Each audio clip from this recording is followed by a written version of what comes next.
그 특검은 원래 검찰 수사가 비즈니스 때 하는 거다. 본인도 이제 검찰 오래 경험을 했고 실제로 20몇 년 일했으니까 그 부분 자신 있게 얘기를 하더라고요, 윤 대통령이.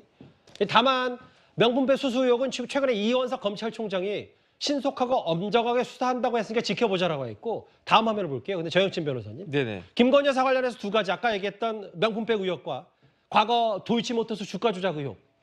이거에 대해서는 이거 그러면 지난 정부에서 2년 반 동안 철저하게 수사했는데 문재인 정부가 봐주기 수사한 건가? 이건 정치 공세다라고 윤 대통령이 일축을 했어요.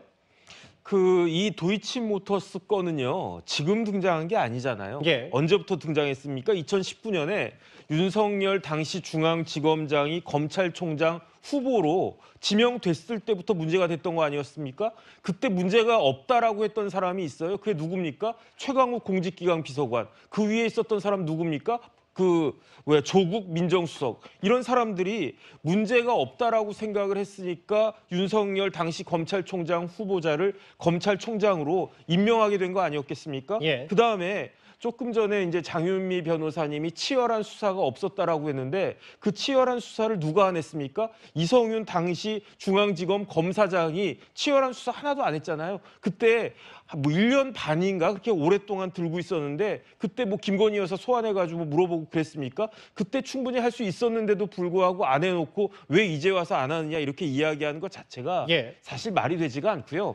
결정적으로 김건희 여사 관련해서 특검법이 통과가 됐었어요. 언제 통과가 됐었냐면은 2023년 작년 12월 28일에 본회의에서 가결이 됐고요. 이 법안에 대해서 2024년 올해 1월 5일에 윤 대통령이 거부권을 행사했는데 2월 29일에 재의결했는데 이때 부결되지 않았습니까? 이렇게 부결된 거를 또다시 똑같이 이제 다시 이걸 하겠다? 이건 말이 안 된다라고 생각을 하고요. 무엇보다도 작년 12월 28일에 본회의에서 가결됐을 때는 몇 표로 가결이 됐느냐? 180표로 가결됐어요. 그런데 재의결할 때는 몇 표 나왔느냐? 171표가 나왔다고요. 그러니까 민주당 오히려 본회의 때는 180표 나왔다가 오히려 재의결할 때는 더 많이 나와서 200표 넘었어야 되는 거 아니겠습니까? 그런데 재의결할 때는 애당초 처음에 통과됐을 때보다 9표나 빠졌으니까 이거는 민주당 입장에서도 이 표로만 봐도 김건희 특검법 굳이 할 필요가 있는가? 이런 생각을 했었다라고 추정될 수 있는 거 아닌가 그런 생각이 들고